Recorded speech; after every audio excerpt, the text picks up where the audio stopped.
Paul McCartney and John Lennon, who collaborated as Lennon-McCartney, composed the bulk of the songs performed by the Beatles. Paul and John were famously great writers together. Despite their differences, they frequently found common ground.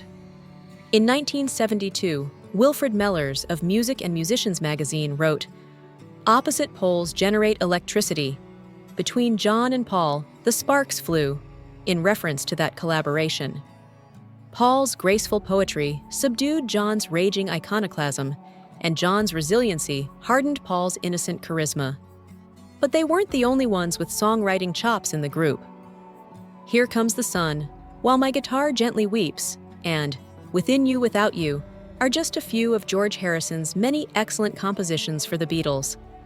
Paul and John took over as the band's primary songwriters, leaving George to battle for recognition of his contributions.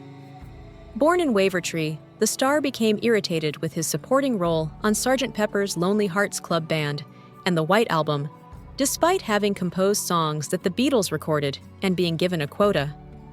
During the notoriously contentious Get Back sessions in early 1969, George also taken a temporary leave from the band, but he did expose the band to the song Something during those sessions. The White Album sessions were when he started penning the song, which was supposedly inspired by his wife Pattie Boyd. George, meanwhile, strongly refuted this, claiming instead that the song was dedicated to the Hindu god Krishna. It was stated that producer George Martin thought the song was too light, and John and Paul weren't interested when George played it first, all while the mood in the studio was heated.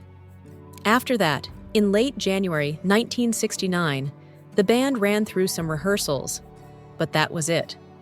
Afterwards, in February, George recorded recordings of the song, considering producing a solo album with his compositions that were not utilized by the band. He also gave the song to other musicians to record, seeking to make it happen. But when George got back with the band and they entered the Abbey Road studio, he was adamant that the Beatles write music for him. Both Something and Here Comes the Sun were featured on the album and helped John and Paul recognize George's abilities.